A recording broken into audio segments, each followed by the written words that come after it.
Hello again. A new day, a new project, and let me show you my Frankenstein laptop. This laptop, I think, is the single one in the history who showed very clear the Stockholm syndrome. You know, this laptop was so abused, threw it away, kicked, smashed, and it's still working.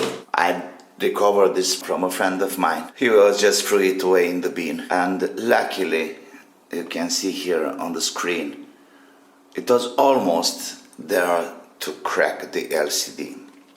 But it's still running, and I did the best possible, you know, to make it run again. I put a lot of screw here, there, everywhere. Everything gets tied in screws. I said to myself, maybe I should use some hot glue. So I tried to do the best I can with mechanical solution. But anyway, that's not important. The most important thing is that the laptop is working. You see, first test, it will be a startup test. Windows 7 32 bits. Oh, I lost 1 second.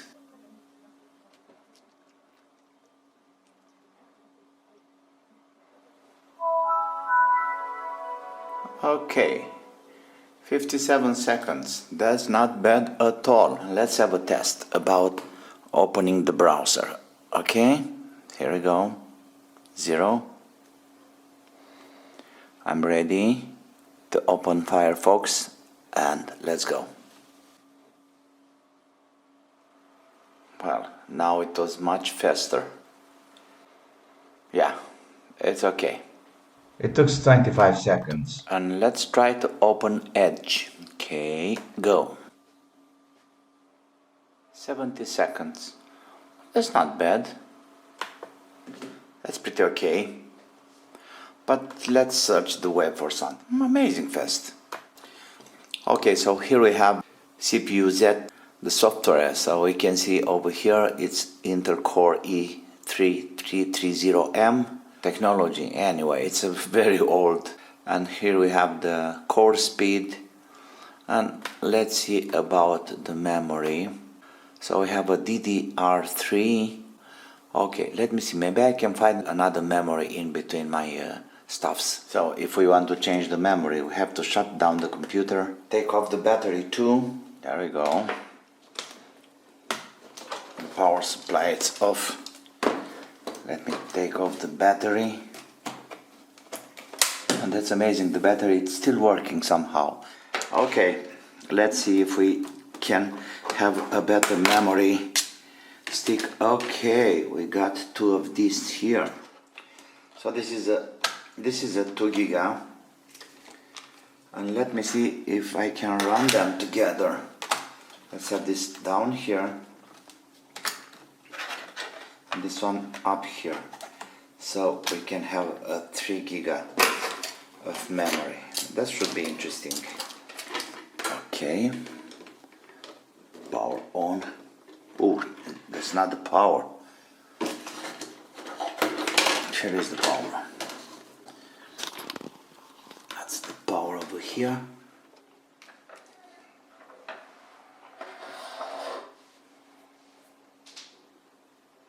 Yeah, it's working. I feel it already. It's putting faster. Or it's just an idea. Okay, full speed for the processor. And what about memory? Look here, we have a dual channel, symmetric, and we have 4 gigabytes of RAM. 4 gigabyte and 2.3 gigabyte usable. I already feel that it's moving a little bit faster. So we have there DDR3 2 giga on slot 1. You see it's a 10 years old memory, Micron technology, and the other one it's 800 megahertz. Okay, slot 1. Okay, so I think this one here, it just keeps the speed down to 533. The other one, Hynix, you see there, it's already higher speed. And this one is from Yeah, it's from 2005. Hynix. Anyway, I can feel the difference. It's running pretty fast. This is my channel here, and let's see how it's running.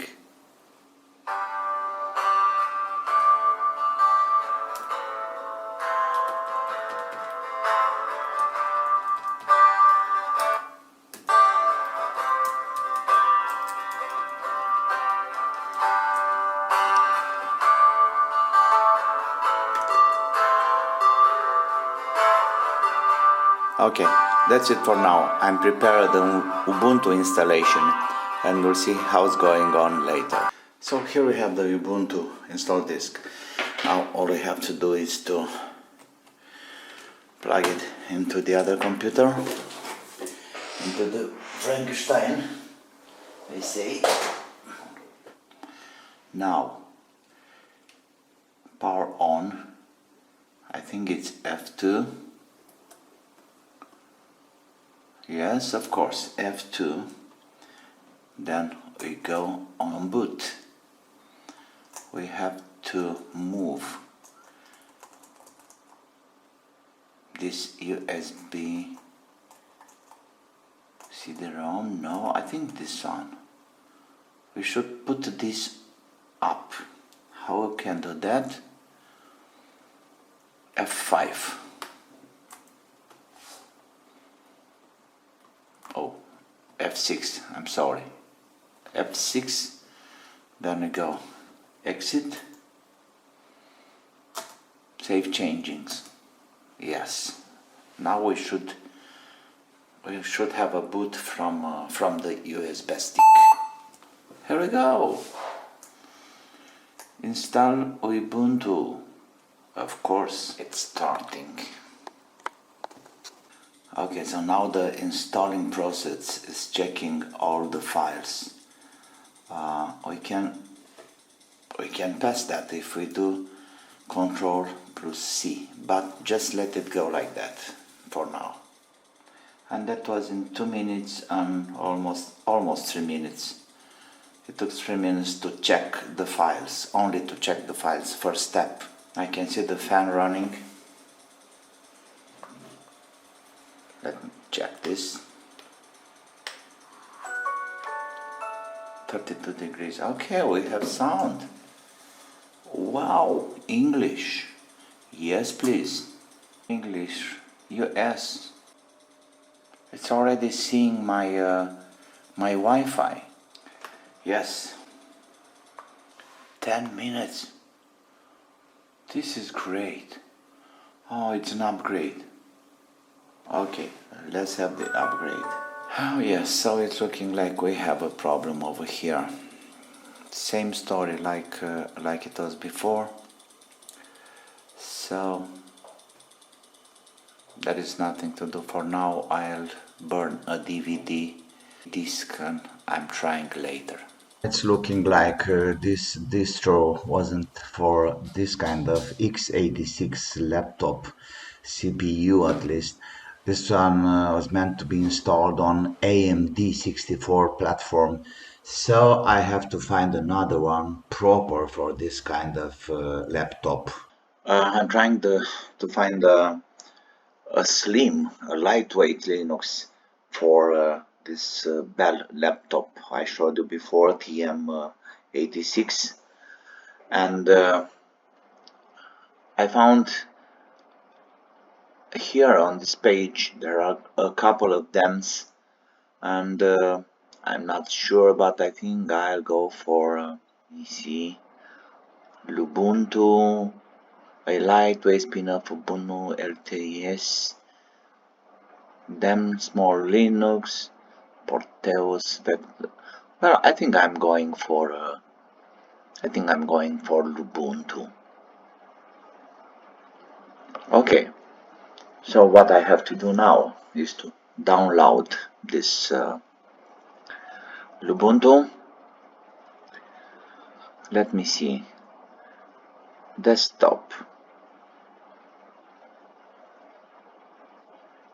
Let's try this one. And now, yeah, it's running pretty close. Download is fast.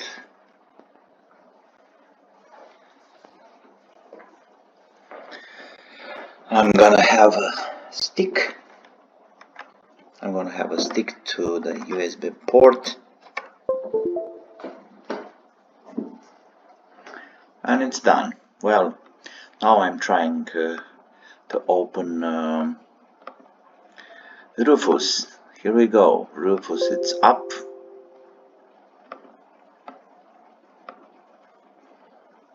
And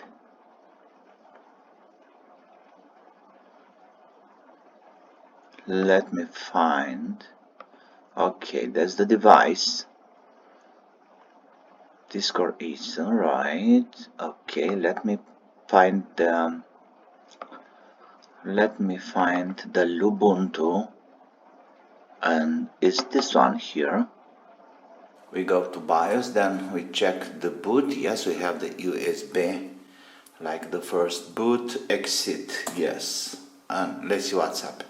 English, of course. Start Ubuntu. Okay, so the checking was cancelled, and there we have the screen. Now Ubuntu, it's working directly from the USB disk. I want to install it on my computer. Look there, it's done, and now we have to restart it. But of course, first we'll take out the USB disk. Hello Vio, oh yes. Come on up. Turn on system upgrade. Okay, I'll take this later, and I'll take the battery stuff later. Let me see how it's moving. Yes, here I am again after a few days of experimenting with Lubuntu 20.04. All the updates are installed, and what I have to say, yes, of course, it's moving a little bit faster. It's a little bit smarter, if I may say. But in the same time, I can't say that it's such a great improvement like speed and, browsing and stuff like this. It's almost the same like Windows 7 32-bit I used before. But probably the processor, it's pretty strong, I mean, for this kind of laptop.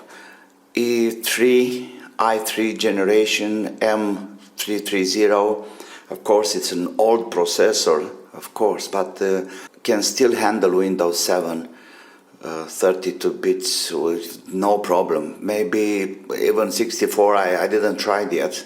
Consider Linux, Lubuntu, I installed here, a replacement for Microsoft Windows. Finally, I said so many times before, don't throw away things that can still be useful.